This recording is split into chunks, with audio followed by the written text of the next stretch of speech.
I'll make this very brief and short. I'll just introduce you what is anthropology and what are the expectations from UPSC and how I teach the subject in the classroom. And then I'll leave you within 45 minutes to 50 minutes, okay? So don't worry, you don't have to sit for long hours. I'll keep it very short and simple. To begin with,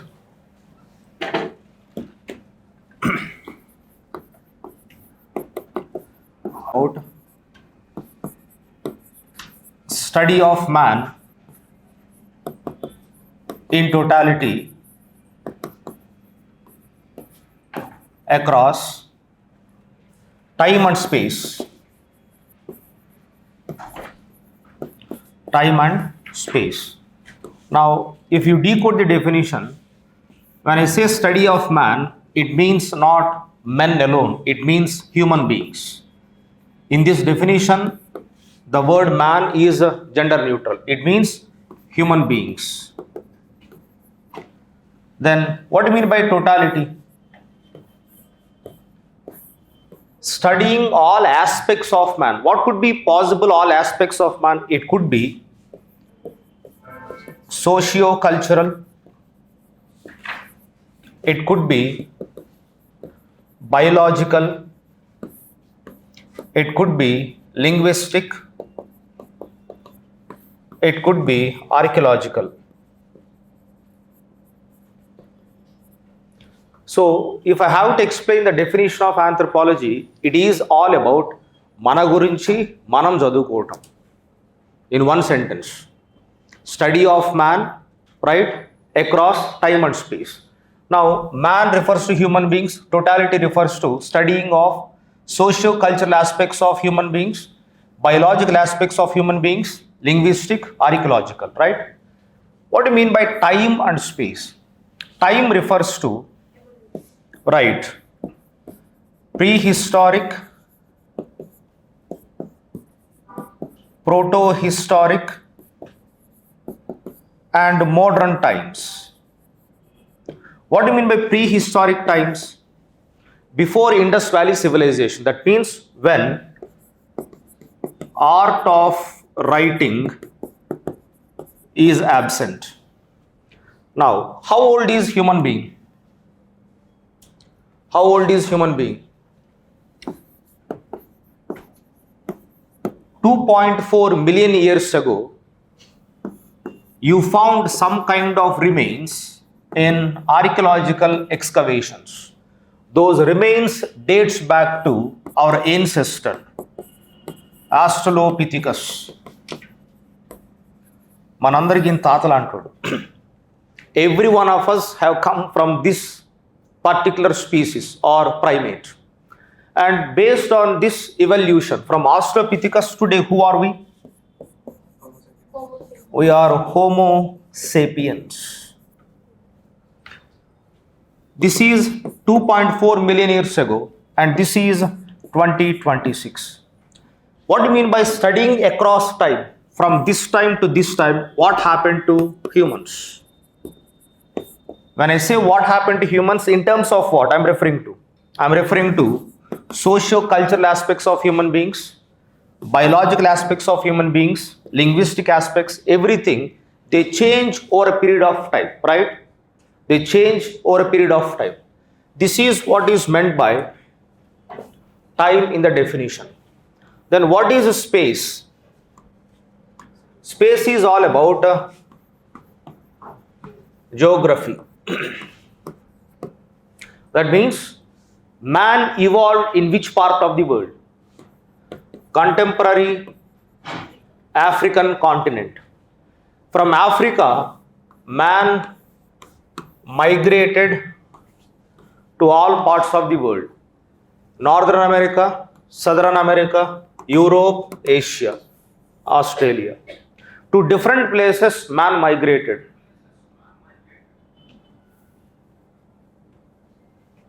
Man migrated. As a result, we are supposed to study what?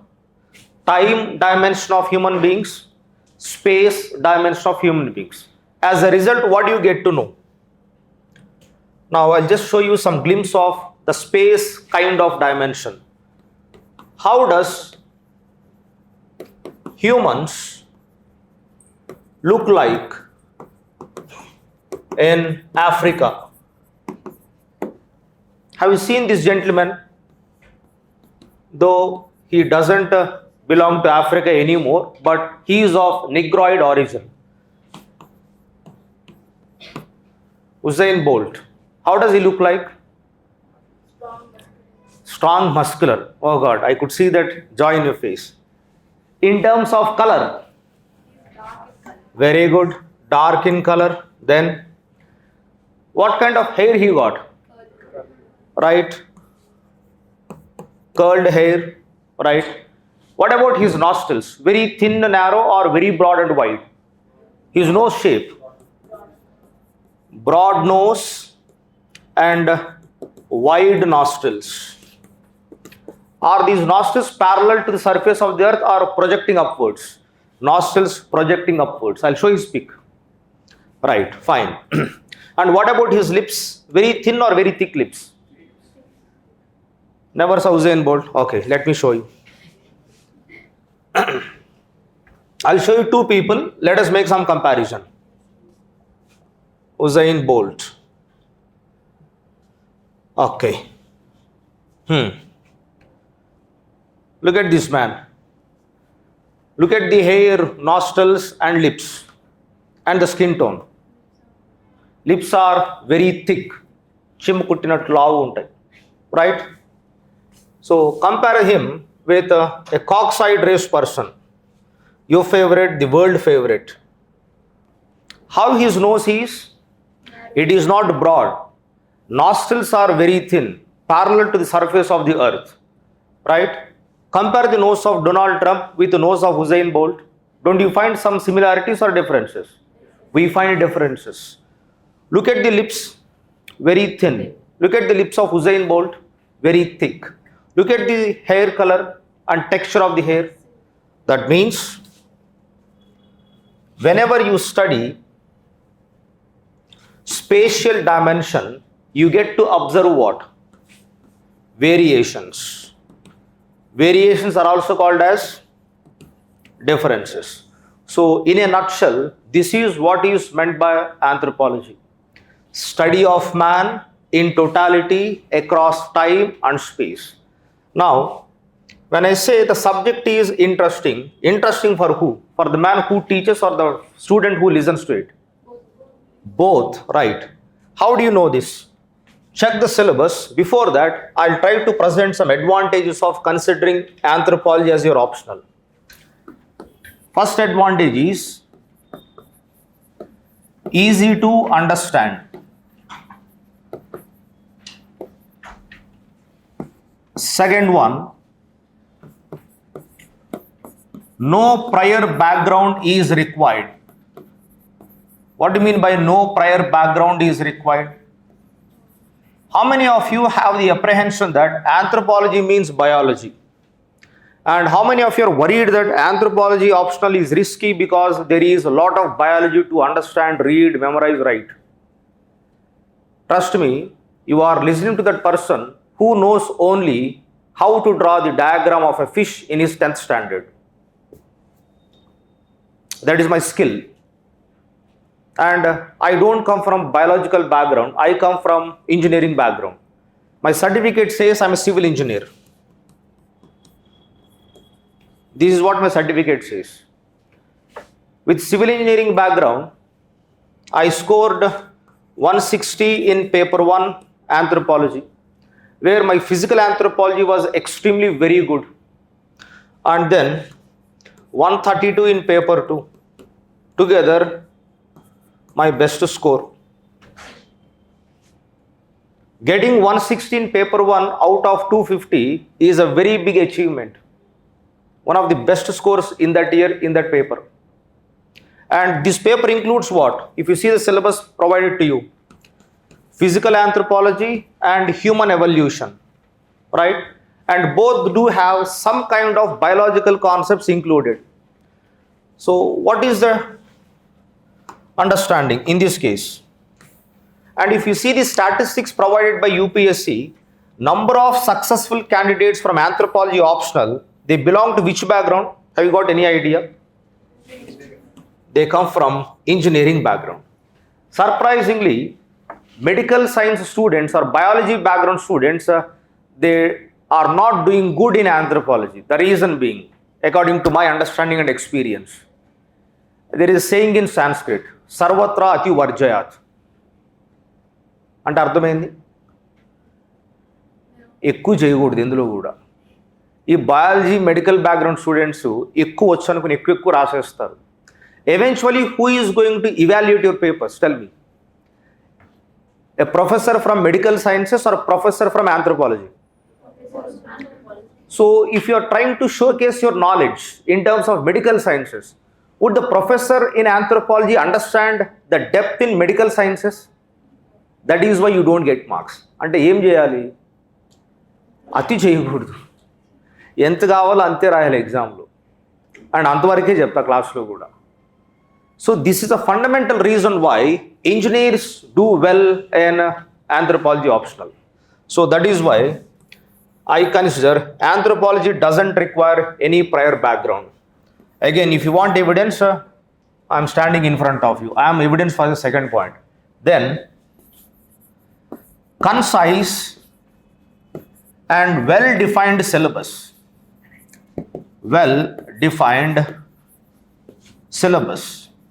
Though syllabus appears to be 3-4 pages, trust me, every single word is detailed by UPSC itself. As a result, what happens?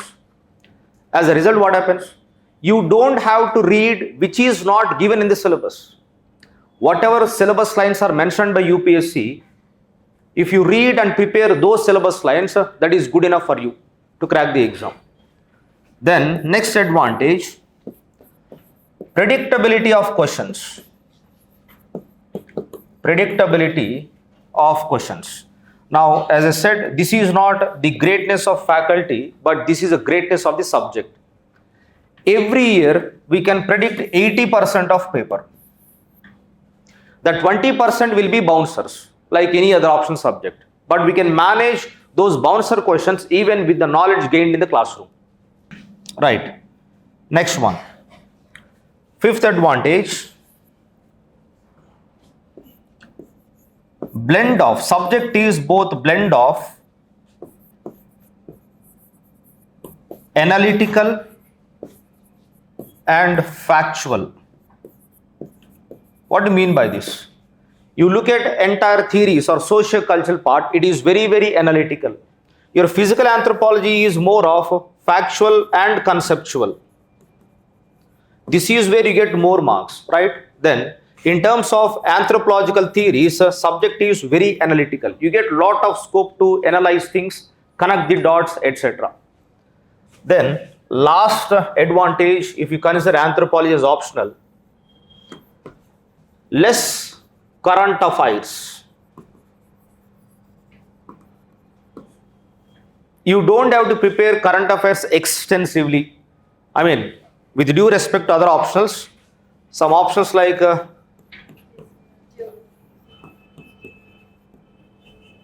they require a lot of current affairs preparation. And trust me, before we proceed further, I'll share my journey. Initially, my options were public administration and geography. With these two, I got my first interview call. Then UPSC changed the pattern to one optional subject. I kept geography. Again, that is my second interview. Because I'm getting less scores in geography, I shifted to anthropology. That is my third interview. So I prepared 3 optional subjects in my career as student. Among all these 3 subjects, based on my experience, this is relatively easy because of these reasons, 6 reasons, right? Then last one, though I don't believe in this,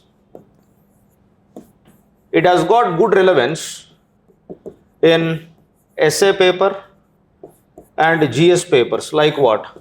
Society, social justice, etc. So if I were in your place, I don't consider this at all. The reason being, no, you might be hearing different versions regarding options, and most of your annas and akkas in hostels, they give you lot of knowledge, though they never qualified prelims in their life. But from my side, I believe this very strictly.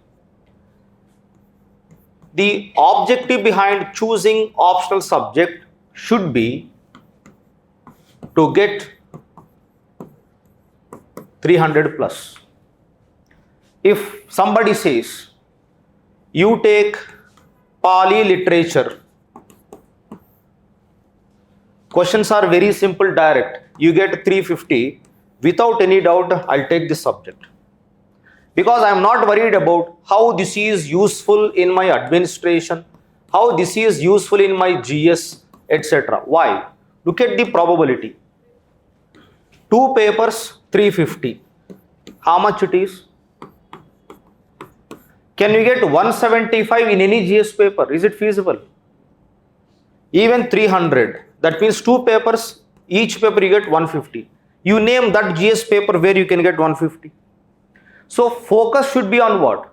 How to get maximum score in optional rather than looking at which optional gives me some leverage in general studies.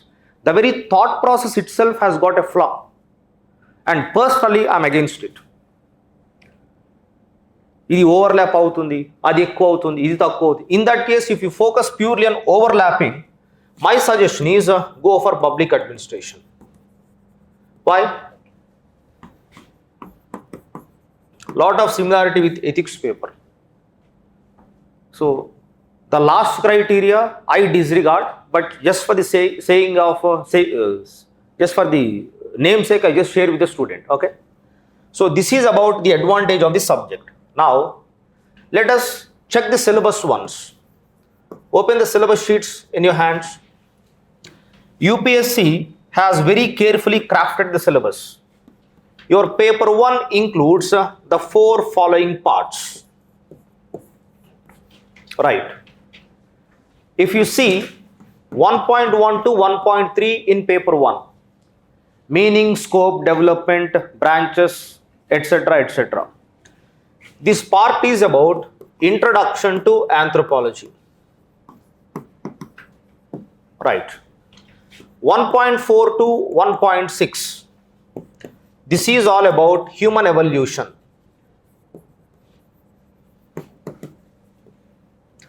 1.7, that is a biological basis of life, is a fundamental basic concepts which will be used in the remaining physical anthropology part. 9.1 to 12, this is your physical anthropology.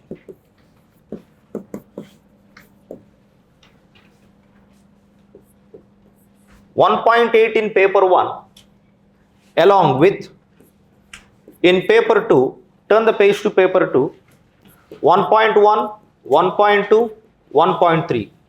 This is your archaeological anthropology. And 2.1 to 8 units. This is socio-cultural.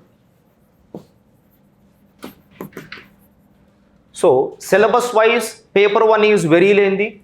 Even during courses, classroom coaching also, we take a lot of time to finish off paper 1. Paper 1 takes 4 months of time. Paper 2 takes 1.5 months of time. Total 5.5 months, 5.5 months. So this is about how syllabus is bifurcated within paper 1. Now come to paper 2. What do you get to see in paper 2? Already 1.1, 1.2, 1.3 were part of what? Archaeological anthropology. So in paper 2, units 2, 3, 4 and 5 represent Indian anthropology. 6, 7, 8, 9 units represents tribal India.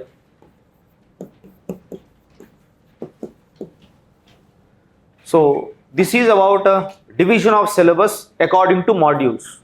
As I said, we'll start with the intro part, then I start with the 2.1, and in terms of human evolution And physical anthropology, my colleague Dr. Ashok sir will teach you these two parts. He will be addressing you after I am done with my introduction, right? Now, since we discussed about the syllabus and its bifurcation, let us see the sources. What sources should be referred for these syllabus lines? For socio-cultural anthropology,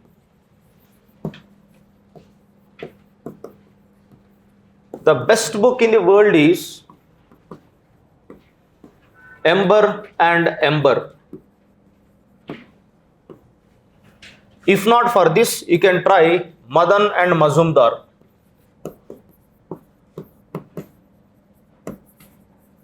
These two books are relatively good for socio-cultural topics. For physical anthropology, generally people suggest PNR, but this book is disgusting. This book is disgusting. So you can try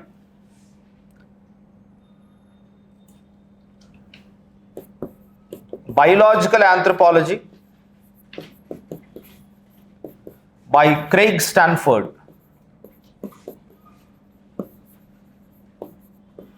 This is a well-written book on physical anthropology, which is having a different title called Biological Anthropology. Or you can use Sten and Roy for this. Anyways, then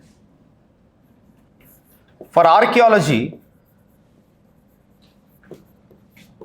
archaeological anthropology, D.K. Bhattacharya is a very good source. D.K. Bhattacharya is a very good source. And then, in terms of paper one last source, anthropological thought or theories.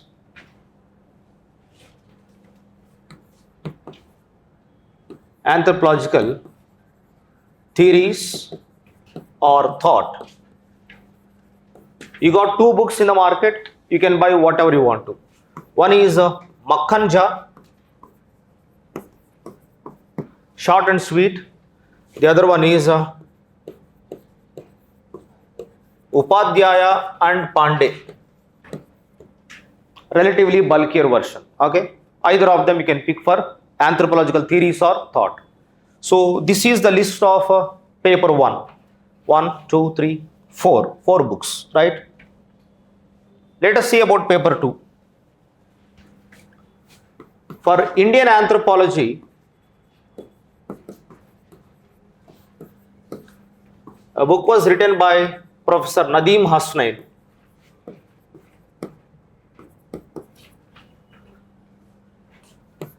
Again, for tribal India, same book, Nadeem Hasnain. Not same book, same author, two different books. Okay, so this is all about the book list, the sources. Now, if you are a beginner and you want to start preparation on your own, better buy these books and then you can start your preparation. If you are attending coaching, you don't have to buy them. I'll take care of every little content that is required for this exam. Okay, right. Now,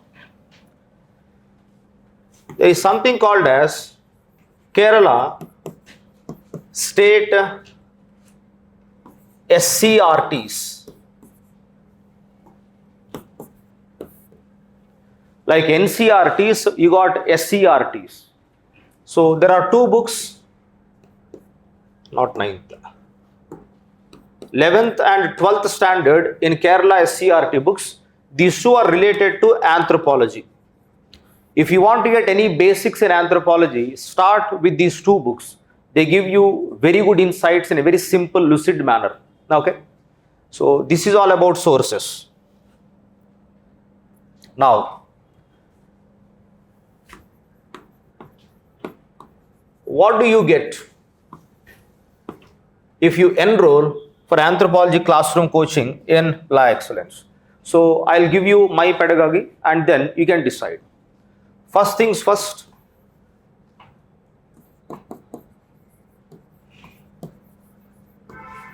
every syllabus line is discussed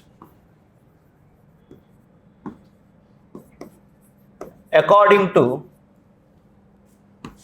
UPSC requirement. Second one, PYQs will be part of classroom discussion.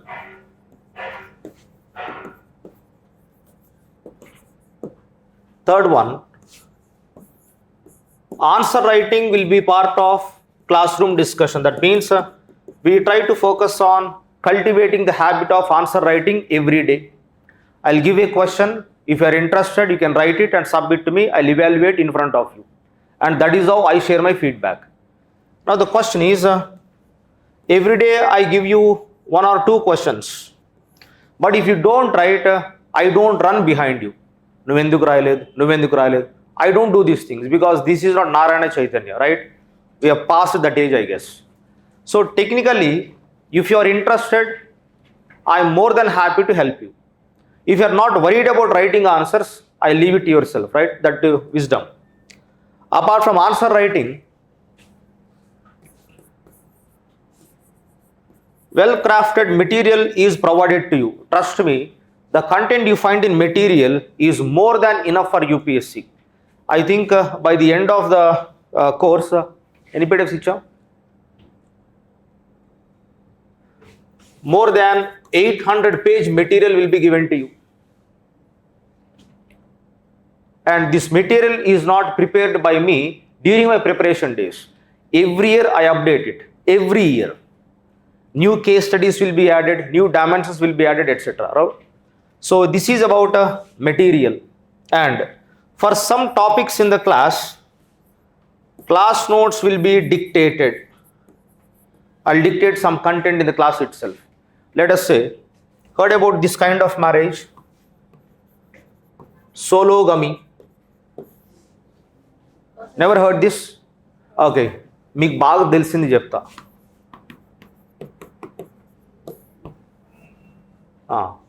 At least you might have heard about this. Have you been to Madhapur, high-tech city?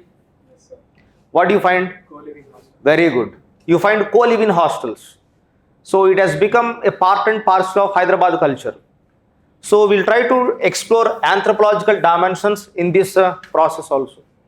So for such topics, I'll dictate notes, right? So this is what you get. And very important thing, for first few days, maybe 1 week, classes will be from 2:30, will start tomorrow itself, maybe up to 4:30. This is for first 5 to 7 days.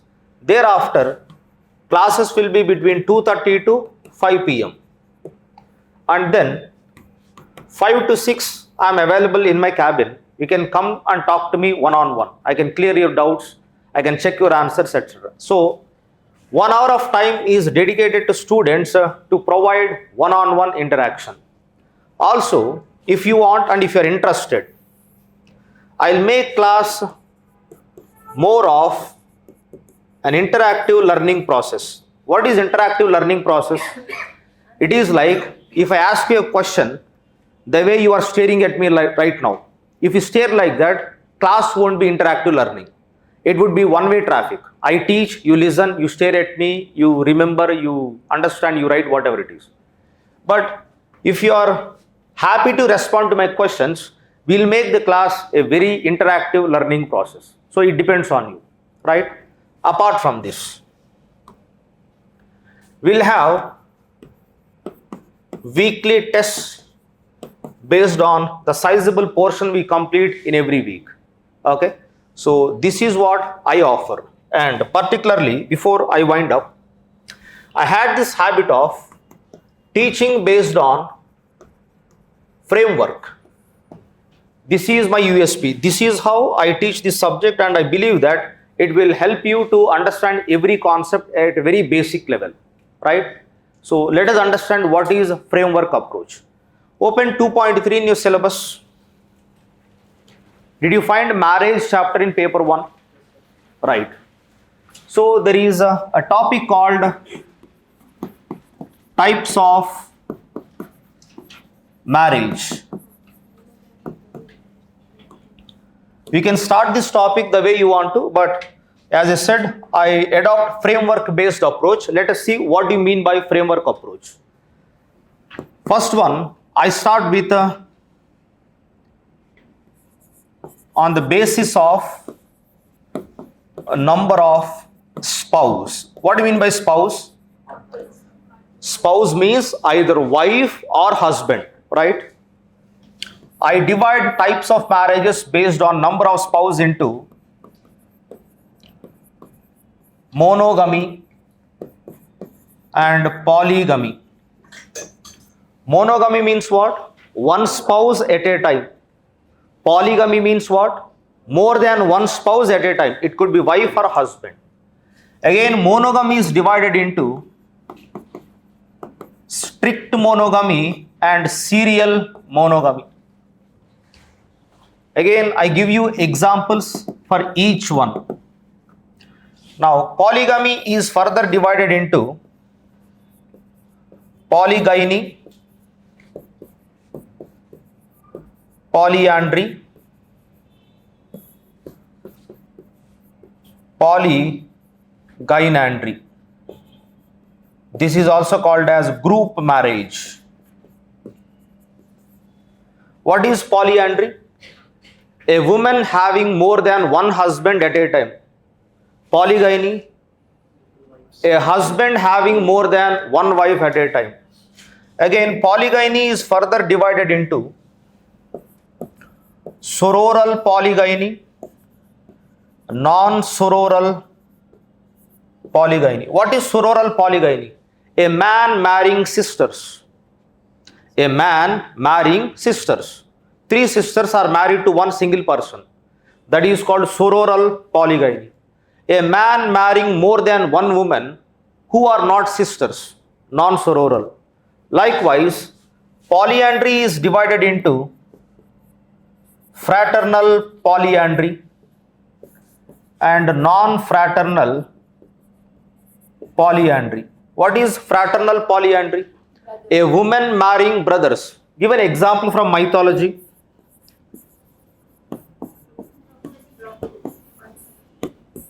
Draupadi.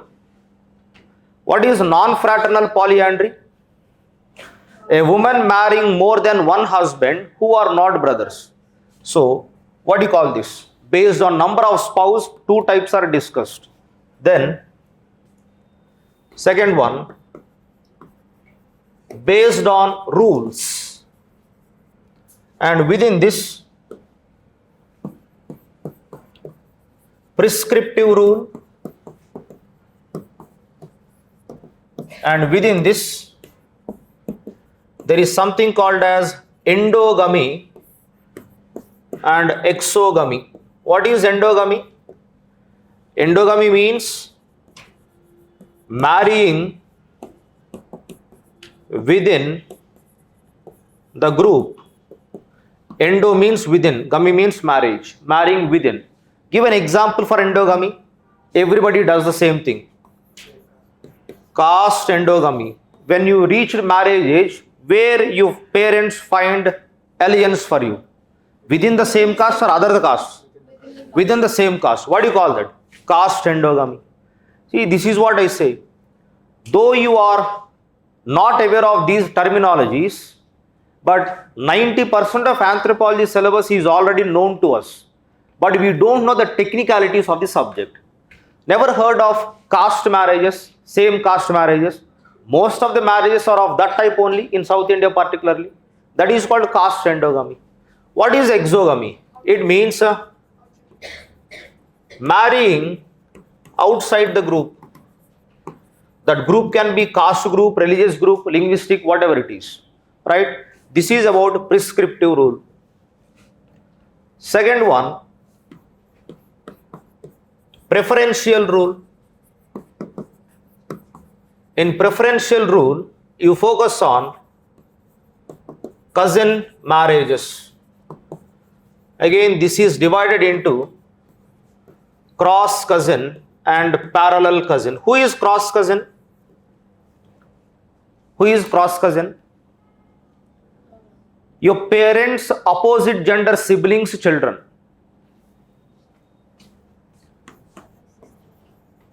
parents, opposite gender, siblings, children. Imagine your father. Who is your father's opposite gender sibling? Your father's sister. Right? Children of your father's sister is who? Children of your father's sister becomes your cross cousin. Yes or no? తెలుగులో మీకు బాగా ఇష్టమైన పదాలు ఇవి.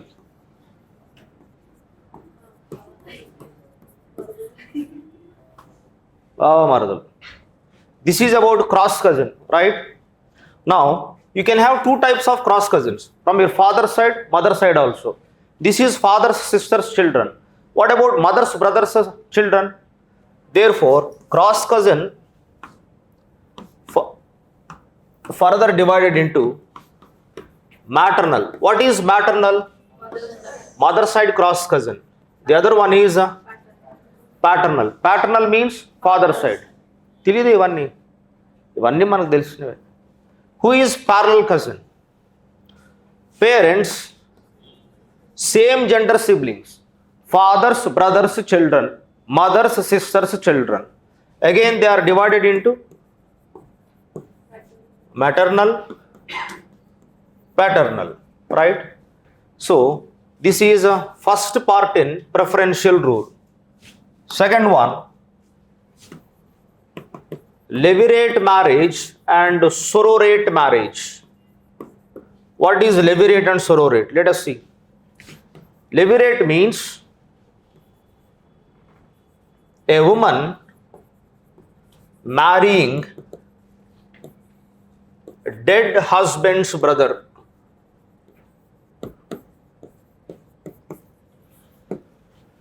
A woman marrying her dead husband's brother is called levirate marriage. Sororate means a man marrying dead wife's sister. Right? The next one, hypergamy and hypogamy. Hypergamy means what? Marrying up. What do you mean by marrying up? Lower caste person marrying upper caste person is called hypergamy. That is why you use the word marrying up. Hypogamy means marrying down. An upper caste person marrying lower caste person is called hypogamy. These are referred as anuloma, pratiloma, vivaha. Right? So these are part of what? Preferential rule. How many rules we have studied so far? One is prescriptive, the other one is preferential. Now third one, prescriptive rule. What is prescriptive rule? It is nothing but incest taboo. What is incest? Incest means intercourse or sexual relation between close relatives. Taboo means restricted or banned. Now, what is the meaning of incest taboo? Intercourse or sexual relations between close relatives is banned. That is called incest taboo. And regarding incest taboo, in the syllabus we got 5 theories. First theory is childhood familiarity theory, given by Edward Westermark. Family disruption theory, you don't find it in the syllabus, given by Malinowski. This is given by Westermark. Next, family cooperation theory, given by E.B. Tyler, Leslie White, and Levi-Strauss, 3 scholars. And then psychoanalytic theory given by Sigmund Freud.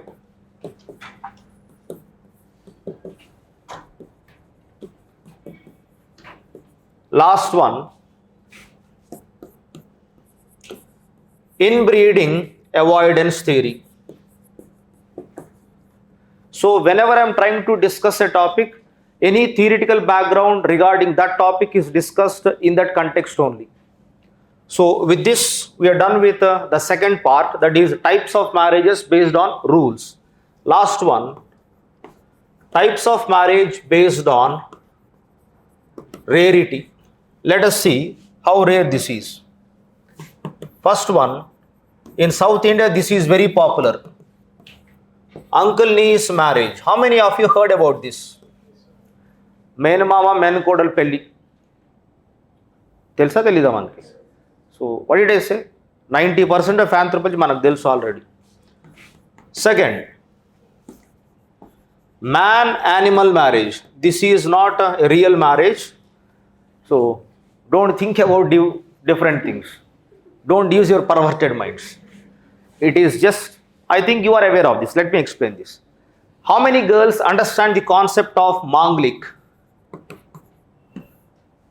Okay. Kujadosham. Kujadosham. Never heard about it? Okay. So if a girl is a Manglik, or if a girl is having Kujadosham in her astrology, whatever it is, how she is handled during her marriage time? First marriage is not performed with a human being. First marriage will be performed with an animal or a tree. Then second marriage is performed with human being. If you want evidence, I can give evidence. Heard about this woman, Aishwarya Rai. She is a Manglik. Initially, she is married to a neem tree. Then she is married to Abhishek Bachchan. Right? So that is about based on rarity, marriage based on rarity. Then third one, same-sex marriage. That means LGBT. Then ghost marriage. Then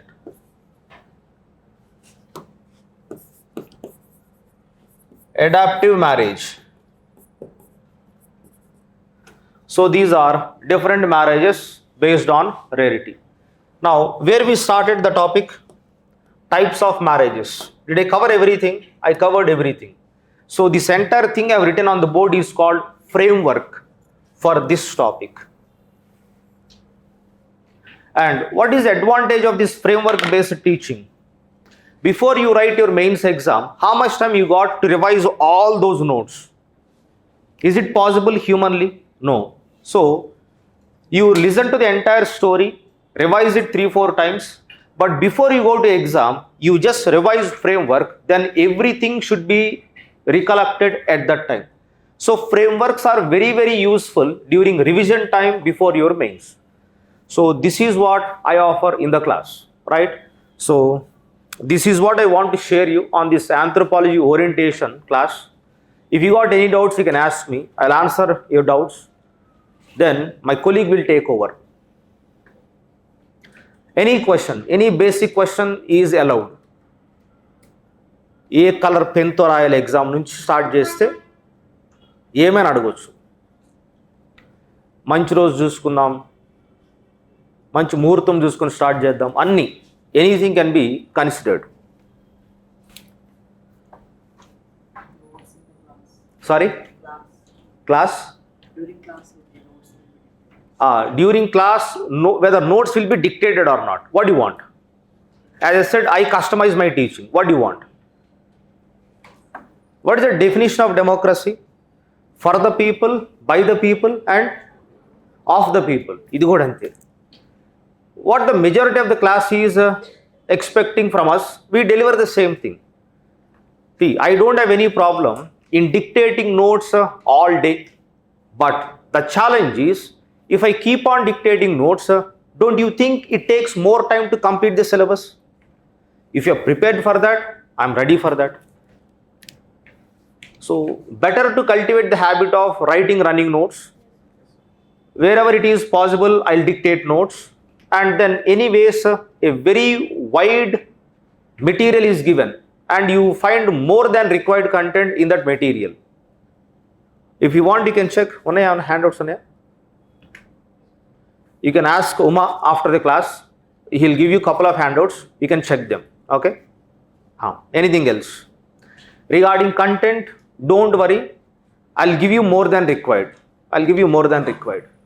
And I'm known for what? Not for wrapping up things. Actually, me and my colleague, we are known for teaching more than required. Market lo trend endi ante instant noodles laga 1.5 to 2.5 months syllabus finish chestaru. And trust me, if you are sitting in this classroom expecting that miracle, you are sitting in the wrong place. And trust me, I don't want to take names. ఈ instant నూడిల్స్కి వెళ్ళిన వాళ్ళందరూ after 1 year again they come to me and my colleague Rajasekhar sir. Why? అక్కడ fees కట్టాం, ఏం అర్థం కాలేదు, mentorship కావాలి. And mentorship we charge 25,000. What is better? అక్కడ ఒక 25 కట్టి తక్కువ ఫీజు అని, మళ్ళీ మెంటర్షిప్కి నా దగ్గర ఇంకో 25 కట్టి 50. Which is wiser? You take the call. Definitely we will take time because I have to build concepts right from the basics. How much time I spent in defining what is anthropology? I think some 15 to 20 minutes. That is how I build concepts. And whenever I speak something, write something on the board, every single word is explained in the class. And those who attended my economy class, you know my teaching style. I teach very diligently right from basics. Without teaching basics, I don't discuss advanced concepts. And that is not my teaching style. So definitely it will take time. And though we are not allowed to share this, నేను కొంచెం risk తీసుకొని share చేస్తా. Trust me, if we finish off the syllabus in 3 months or we teach for 6 months, we get the same price, we get the same salary from the management. So what should be ideal thing for us? Teaching it very fast, taking our money, going to Goa. But we don't do that. The moment you pay fees in this institution, we are accountable for every single rupee you are paying as fees. Because we know once we were like you and then we became like this. We understand the blood and sweat behind every single rupee your parents sent to you. And I take that responsibility. In every class, I try to give my best so that you don't find it difficult while you write the same question in the exam. And from my side, that is my assurance. So, we'll take time, but we'll discuss very elaborately in the class. And trust me, I'll make the discussion more interesting by giving you live examples from everyday life. Anything else?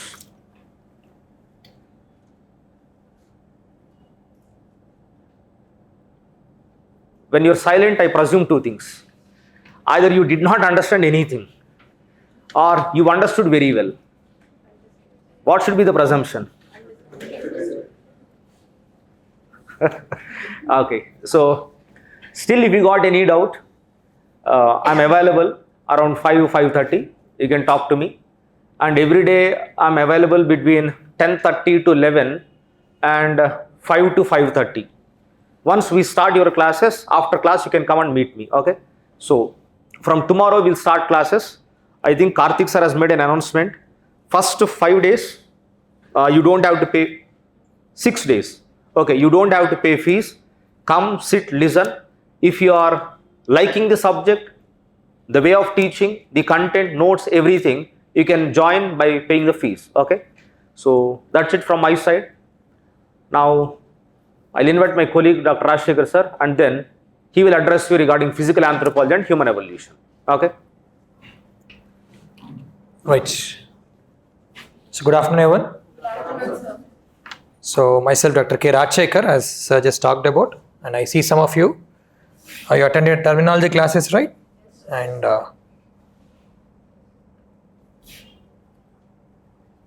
okay. So this is the another part of anthropology, right? We refer to this part of anthropology as biological anthropology. biological anthropology we call. Those who have looked into the syllabus and you see this as part of the paper 1. Okay, in a way this is the 50% of your paper 1 in the anthropology. Right? So this is something that makes anthropology special, because anthropology is a social science subject. We have both social part as well as the science part in this. And this version of anthropology is a science part. And you know, from my background, I've done my bachelor's in genetics and then molecular biology, right? So my background comes from the core idea that you require for biological anthropology, which is genetics. And if you see in the modern times, we are noticing the influence of the biotechnology, or we call molecular biology. Okay, so I spent several years doing research in this field. So initially genetics, and I was also teacher in genetics at the undergraduate level, and then I took research into molecular biology and the applied areas of molecular biology. That is where my background comes. To tell you briefly the reason why actually I got into anthropological teaching, initially when I came to Hyderabad, this was in 2017, when I finished my PhD in Canada and came back to Hyderabad, I wanted to settle in Hyderabad. I was planning to do teaching, and UPSC teaching what I was looking at. Then I had at the time some senior students who approached me, and they asked me to start teaching this part of the biological anthropology because they require some strong understanding, better understanding, because only with that understanding a teacher can explain to student with irrespective of their background, they can explain them well. So that is how I got into teaching, because some seniors felt they require help with the biological anthropology. Then I started looking into the biological anthropology. Since then I have been teaching this part of the anthropology. Let me first tell you what is there in this part of the anthropology, because sometimes students are worried about biological anthropology part, especially those without science background in it, right? So how difficult it is, how complex it is, and can this complexity be a problem for you choosing anthropology? Because this clarity is very important, guys. If you choose any optional for that matter, there are certain challenges that you go through. Some optionals, they say it's a very vast, you have to deal with the syllabus, there's so much to read. And some optionals, they say, there is so much of current dimensions with respect to it. Every optional got its own set of problems. Some optionals, they say, matches so much with the GS subject. Some optionals have somewhat, match or overlap with the GS subject. On what basis you choose, right? So every optional has its own set of limitations that we have to overcome. I don't think there is any optional where you feel like I don't have to do much, I don't have to read much, I don't have to read current affairs. You don't find all that convenience in optionals. There is a problem here as well, because although anthropology is where it is doable, limited syllabus, repeated nature of the questions, lot of the PYQs, the themes around them repeat in the exam. So we know what to expect in the exam. We have less surprises in the exam. Couple of times we also see some new dimensions in the exam, but rare. And current dimension part is also limited to few areas, because you are talking about studying about the historical aspects of humans, right? Some aspects like technological aspects in the biological anthropology part, where there is also scope of some current dimensions, but very limited. So what about complexity part? Is this part of the anthropology complex? Okay, as I said, this terminology sometimes, or some of the concepts like technological part, some of the techniques that are generally used here, no doubt are somewhat complex. Okay, and for non-science students, they may look like I've never heard, I don't know. But think about it, any GS subject you attend, it could be economy, or it could be polity, it could be governance, it could be geography. We might have studied only, in your high school level. For science students, these things are new. For students who have come from commerce also, these things are new. So there are many new subjects you are studying, because that is what UPSC expects us. This is also similar to that. Okay, that is where the role of teacher comes. My expertise in this field is actually to simplify things. Because I strongly believe as a teacher, if I can't simplify things and bring it to the level of a student, and as a teacher, my role is not done. This is what I strongly believe in. Okay, and always work towards simplifying things.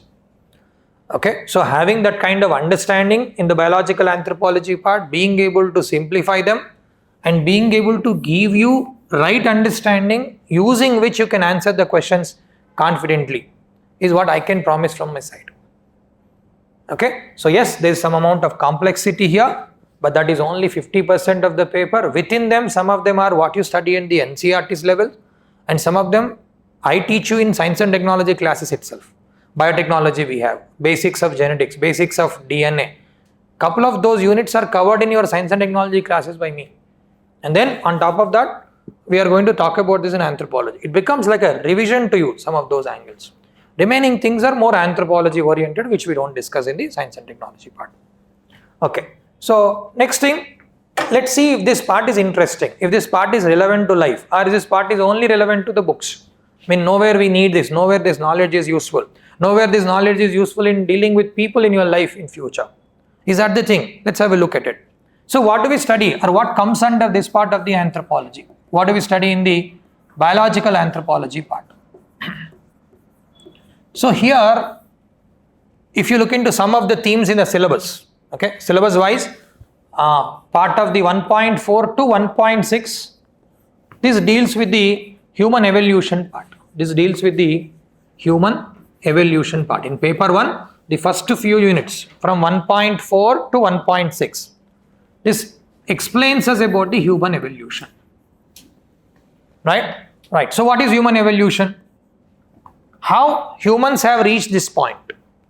Because if you look into the evolution initially explained by Charles Darwin, we see that humans have come from mammals, right? Those actually raise children by milking or by supporting them in terms of the nutrition process, to we call primates. Primates are basically where we place monkeys, apes, etc. Right? And we realize that whenever we go to a zoo, for example, if you happen to see a chimpanzee or gorilla, somewhere we feel like it is behaving like us. Right? Some amount of the similarity that we can notice. I remember first time when I saw them, the way they eat banana. Other monkey or chimpanzee, the way it eats is very much reminds us about how we behave, or the way they take care of their babies. It looks very similar to us. So what scientists are doing here, they are able to study them to understand about how humans have come about. We talk about human journey here. We talk about how evolution generally happens in one of the units. In another unit, we study primates.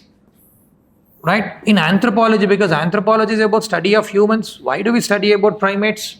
Because these provide a missing link. Because today what we see is modern humans. We refer to them as modern humans. If you go back in time, we had many ancestors of humans were there. Have you heard about any terms? You have heard about Neanderthals, Neanderthal man, heard about Australopithecines. These are all our ancestors. They no more exist. Right? So today we don't have living examples of them.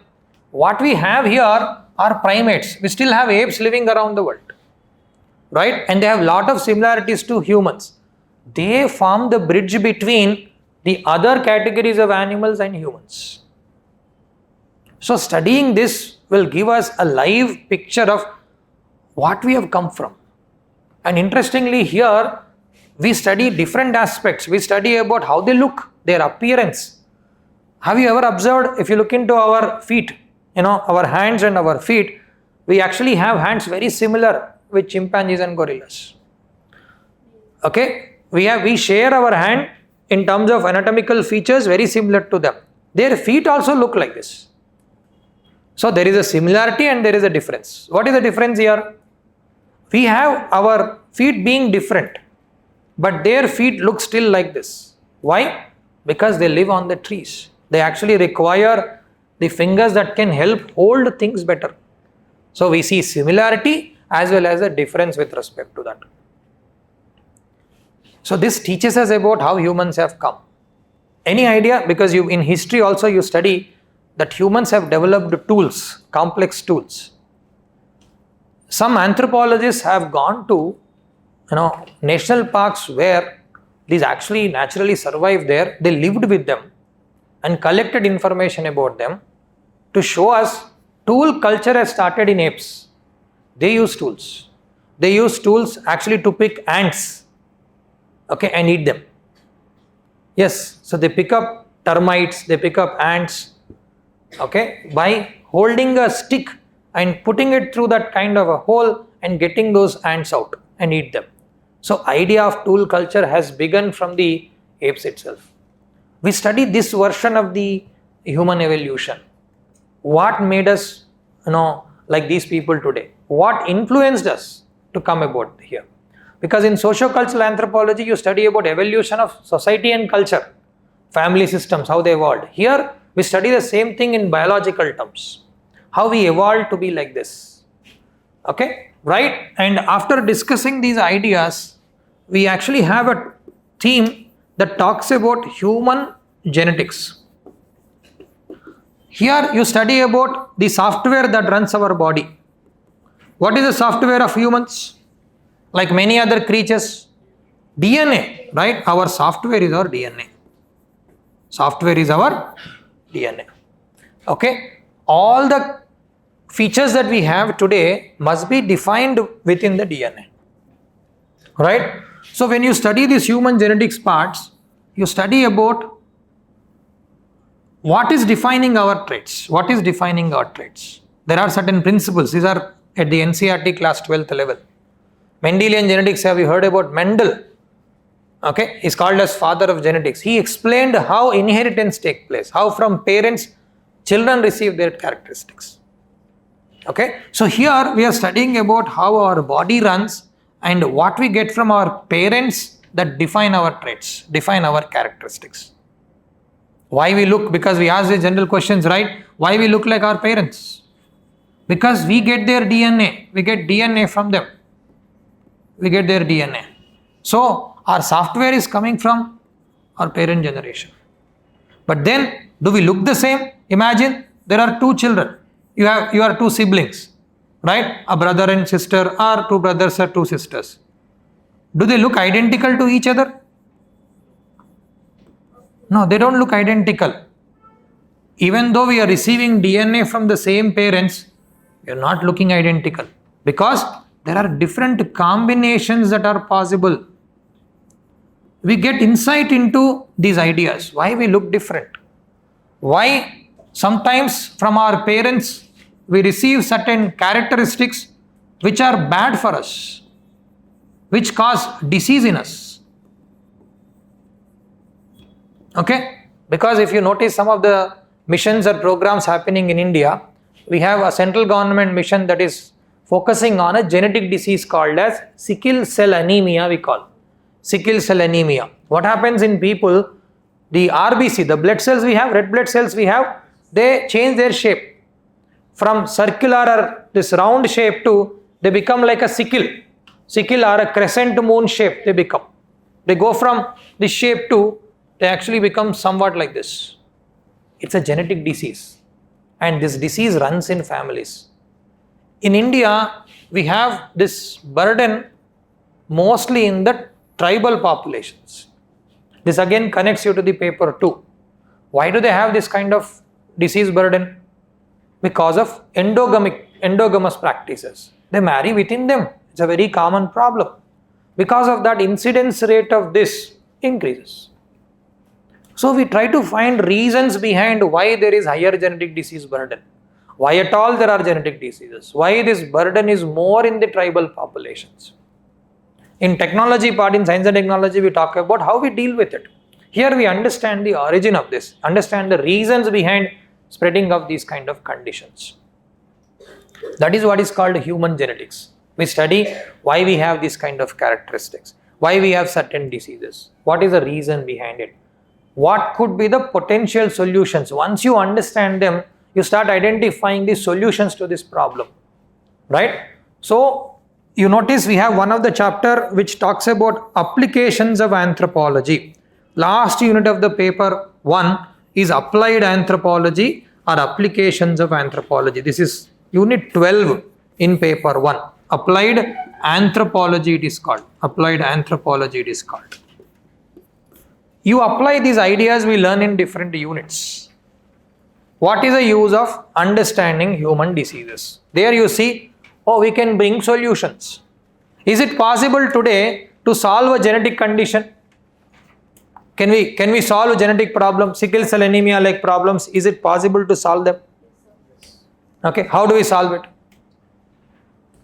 Because it's a problem in our DNA. Do we have ability to change our DNA? We are developing that idea. We have some experimental results today.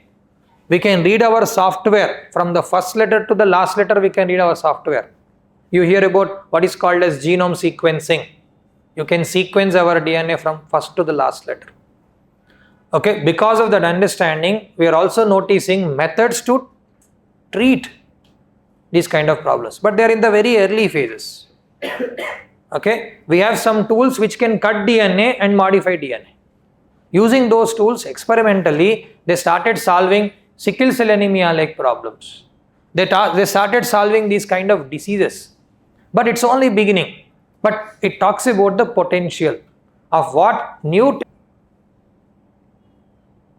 Okay, I'm giving you a picture of what is there in the biological anthropology, because you can check. My intention here is to give you what you're going to study here. Does it sound interesting to you?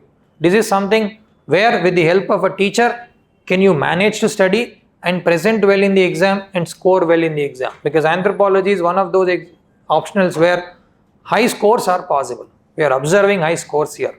And imagine where people have extra 10 marks, extra 15, extra 20 marks. Imagine the options where the scores are 250 or 260. Options where we have, it can go up to 300. The difference it can make in your rank. Okay, yes, but what kind of help you require? Do you require a help of a teacher who can teach you this in a level that you understand them, and we have enough information, enough content on this, and we have enough resources on anthropology, well figured out optional, and can you answer them well in the exam and score it? What is practical for you? What is doable for you? What is interesting for you? Figure that out. I am providing this information so that you can make an informed decision on this. Okay, so right, we talk about these things. I'll give you one more example with respect to how biological anthropology is studied, or what comes under biological anthropology. So we have something called as human variation. How humans vary from each other. Human variation part. I know humans, all individuals more or less with respect to the features look the same. We all have same 2 eyes, same 2 ears, same nose, one heart, one liver, 2 kidneys, like that. Right? Overall, we are similar. We are very similar to each other. But there are some variations within us. And some of those variations help us survive better. Okay? Because our DNA also accommodates or allows us to survive in the given environment. Right? So genetic changes happen, or changes in our DNA happen, over several generations, so that we become a better fit. We become a better fit to the environment where we live. Okay, think about this example that I'm giving you here. Someone who is living in polar regions. How are polar regions in general? How do you describe polar regions in terms of temperature there? They are extremely cold, right? So they may experience -40, -50, -70 degrees Celsius. The same humans with more or less the same content also live there. But how do they survive there? Okay, look into these two opposite dimensions. People living in polar regions and people living in the deserts, in the desert areas. Same body, more or less same framework that we have in terms of our DNA, but still we are able to survive in two opposite worlds. People living in the polar regions, how do they look? Their overall body shape, how do they look? Eskimos, you know about Eskimos, right? You heard about Eskimos? People living in igloos. overall body structure, if you think about, how do they look? They're short and compact. They have short body type with compact bodies. Why they have this kind of body type? Because they are able to hold heat well. They are able to hold heat well. Right? Their body figured out how to hold heat so that the body temperature can be optimally maintained. They can survive better because of these biological changes. Think about the opposite scenario in the desert areas. People look thin and long. Their bodies are thin and long. Why? Their body can interact with the environment better and keep releasing the heat. Less body, less heat to hold inside. They don't have compact bodies. They have more thin body types. And there is more exposed part on the body. They can lose heat better. So, two opposite scenarios we find. This is because of the biological variations we create. And who is driving these variations? Our environment. So, you study about how humans adapt to very different environments and what makes it possible. So, these are the kind of things that we study in the biological anthropology part. When you come to the application I was mentioning about, there also we'll discuss the utility of understanding human body. Right? We study, archaeologists for example and other biological anthropologists study specific features of human body. Imagine the knowledge of this helps in understanding about the human fossils. If someone found a fossil, right, they can look at it and say, oh, it's a female skull, it's a male skull. Okay, it's probably a small boy's femur, that is a bone, leg bone. Okay, digits. They look into the teeth and say, oh, this boy probably 8 years old, 9 years old. They look into the body and can suggest what age could that be, what they are looking at, what origin. Are they Africans? Are they Americans? Are they Asians? So this understanding of the human body tells them. You probably see them in programs related to detective programs, etc., fiction movies, if you notice, with respect to dealing with crimes, etc. You see this application, this knowledge is very helpful. We can identify those differences. We have one unit where we talk about forensic anthropology. Anthropology where you try to identify these differences, you try to identify the victims, okay, and you provide information to the investigators.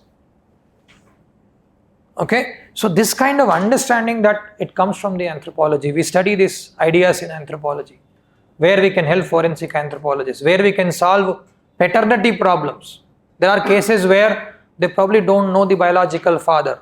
By collecting DNA from the mother, by collecting DNA from the child and matching it with the biological father who is in question, we can solve that.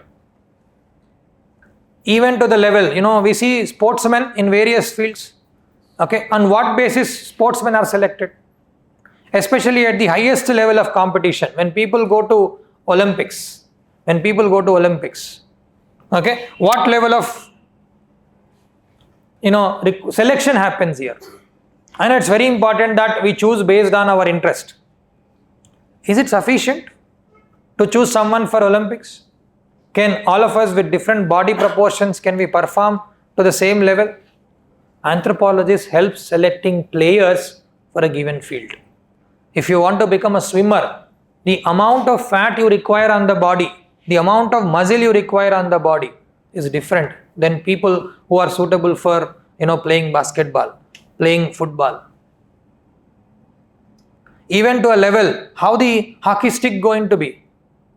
What kind of body type suits to that kind of hockey stick can be designed using anthropological research. I mean, these are the dimensions we study in anthropology. Our characteristics, our evolution, the variations in us, how is it useful to the society? Even to the chairs you are sitting today, they are designed, how it accommodates most of the Indians, because we know Indian dimensions.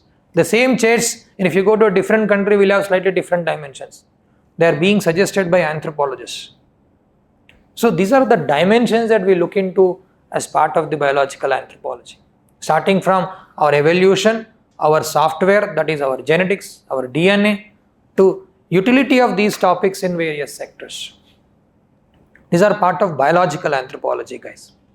Okay, this style of teaching, because this is to tell you the what kind of areas you would study in biological anthropology part. Generally, I require 1.5 months. We study these kind of biological anthropology topics for about 1.5 months. It takes 1.5 months to understand. 50%, we even get over 100 marks from this part.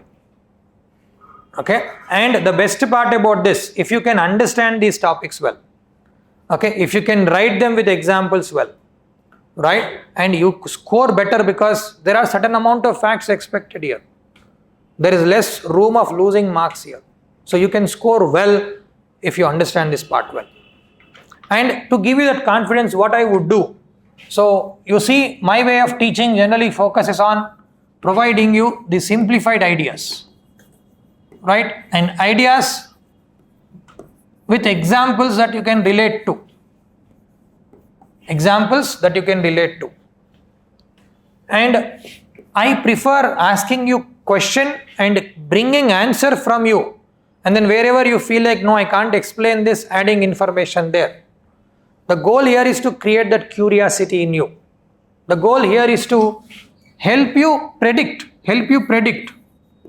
the answer, so that you know what happens, you get interested in the topic, so that you build that skill of thinking. And I believe this is the most important skill for cracking this exam. Forget about the anthropology optional. If you have a skill of thinking, figuring out the answer, or even predicting it. You talk to many people who are clearing prelims. They don't clear prelims because they know everything given in the exam. They are able to predict. They built enough understanding to predict it, right? That prediction requires a skill, and developing that skill is important. I remember Sudhi sir was telling you whether you like the dictation of the notes or thorough explanation of the part. What happens when we actually go mostly with the dictation part? Dictation has its own benefits. When you are writing something, you tend to have that kind of recollective idea. But this dictation also forces you into a passive mode.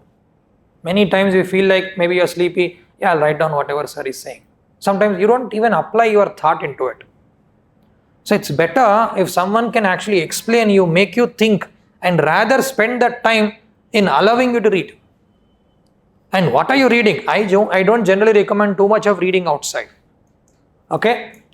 The most important reference book that I want you to use here is Ember and Ember. This is the same book you would be referring for socio-cultural anthropology as well. This is called Ember and Ember, Anthropology by Ember and Ember.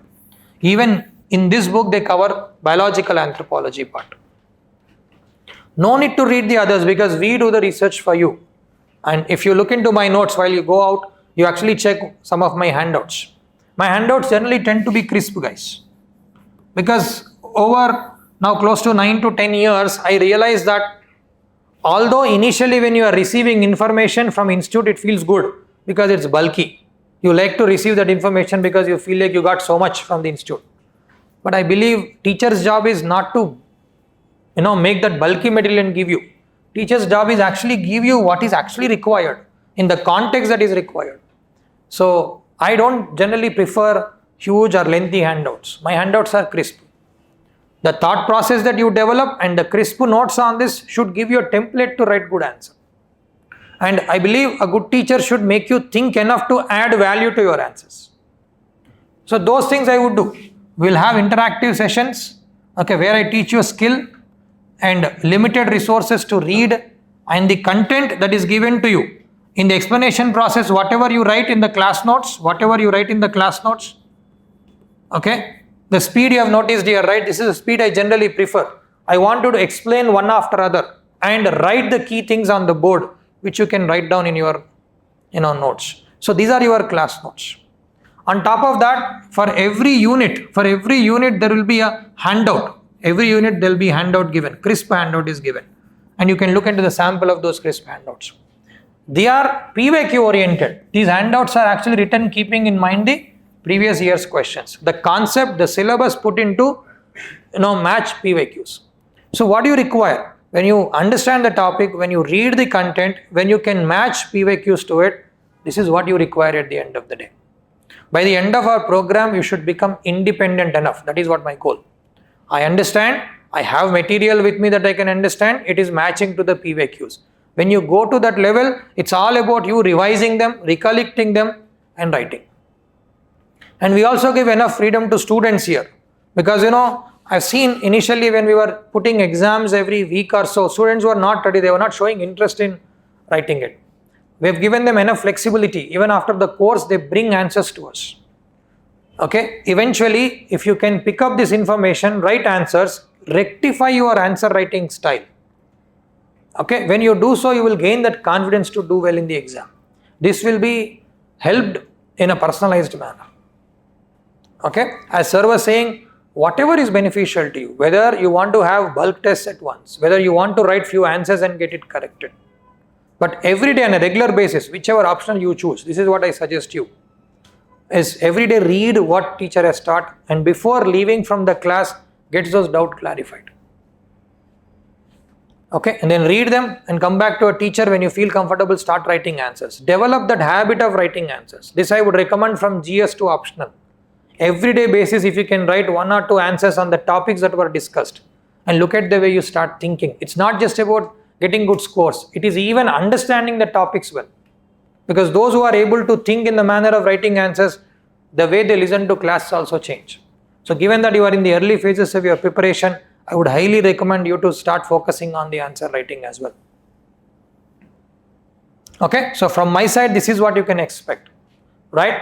The clarity on the subject, class notes explaining things to the micro topic level, and then giving you crisp handouts that you can read, and PYQ analysis on each topic. Generally, I do before and after class, I would show them PYQs and ask them, are you comfortable to answer these? And given the exam nature here is lot of repetition is there, we are able to handle that aspect. Okay, does it sound interesting to you, the biological anthropology part? Okay, what I said from my side, I can actually simplify this and give you to a level where you feel like we can write, we can do well. Okay, this is a promise from us. Okay, this is what we can do and see if this is what interesting to you. Okay, if you have any other questions, you can ask me, I'll answer them. Okay, and then make an informed choice, what you want, which optional you want to choose, and make it, with enough thought now, because generally it's painful to take a wrong one and go through it and then decide to come back. That is going to cost a huge amount of time to you. Put enough thought and understand which option is better for you, stick to that. Okay, please go ahead and ask if you have any questions.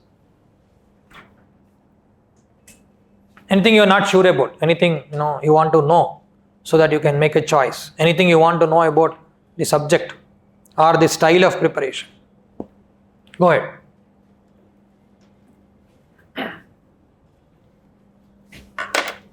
So for biological anthropology, what basics should we read? Or is it okay for coming directly to class? Right, what basic background you require for this part of the anthropology before coming to the class?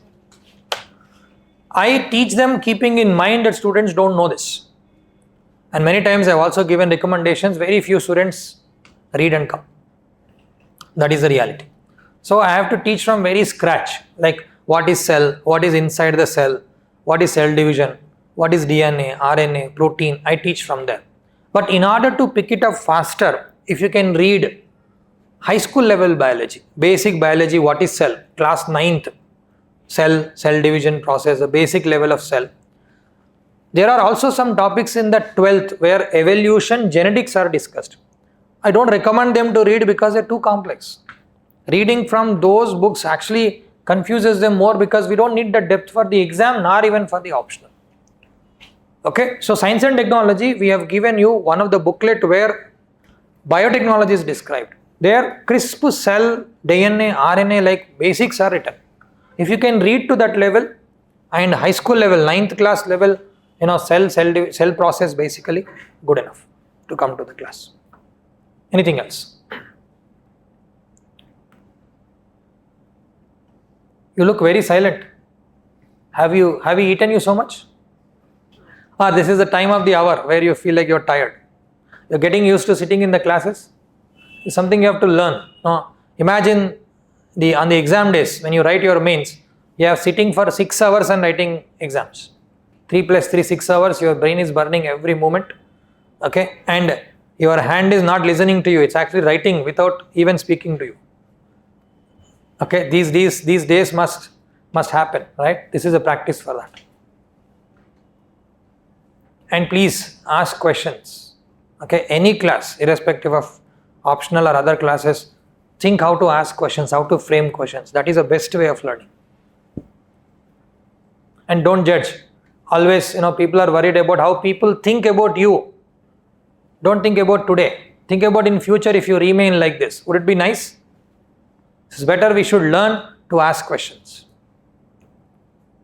No questions? Are you tired of asking questions or everything is answered? Yes, Amma, please. No, Amma, PYQs are given to you. You don't need to buy PYQ books. PYQs will be given to you, and unit by unit we'll discuss the PYQs so you know how the content that we are discussing here matches to the PYQ. So no need to buy the PYQ book. No. We will give you the PYQ list to you.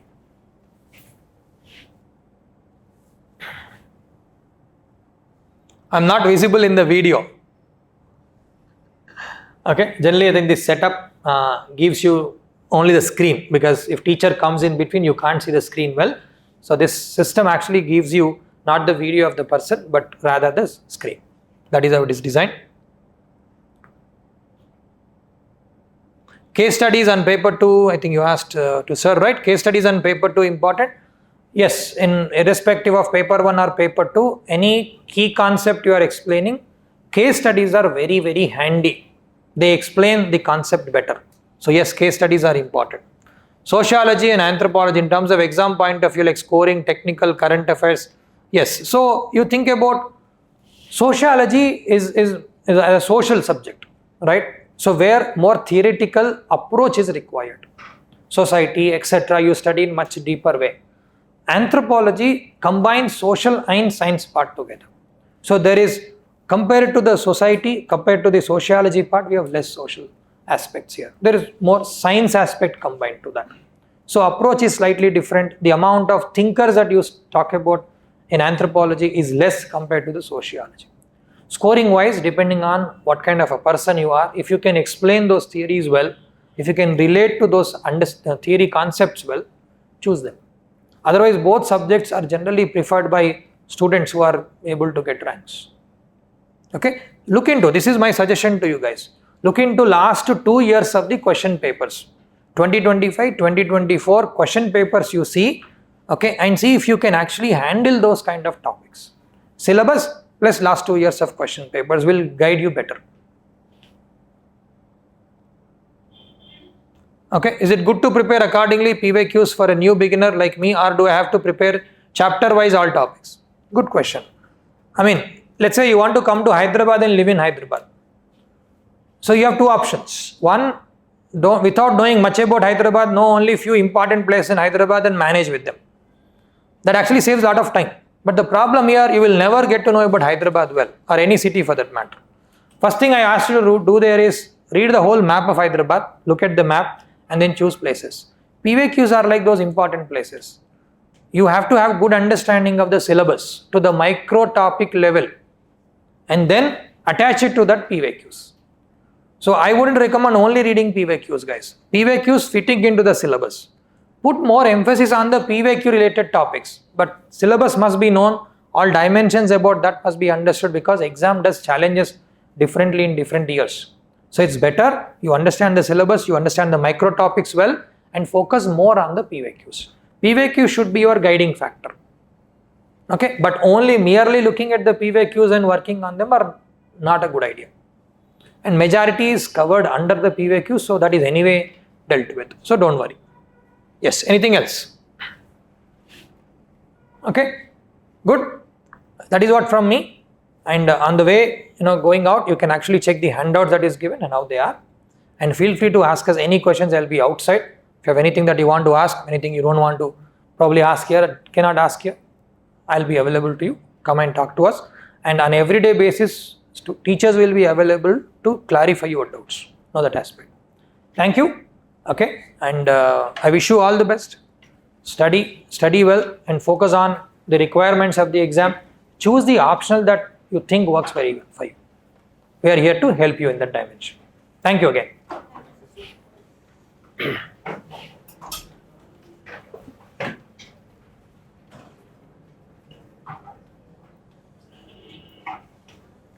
I'm from biology background, as I want to take botany as optional because I am eligible for Air Force exam. So please suggest. I'm in dilemma between anthropology and botany. Okay. So again, botany or anthropology, look if you have teachers who can teach botany. Because even if you have background in any of these subjects, for that matter mathematics or any medical science or any subject for that matter, you need someone who can guide you. There's a material test series program, evaluation that is happening. Otherwise, how much ever you know about the subject, if evaluation mechanism is not there, you'll be in trouble. So choose a subject where there is enough help in the market. Okay, right. That is what I would recommend you, rather than just choosing based on the interest or based on the need here. Right. Thank you.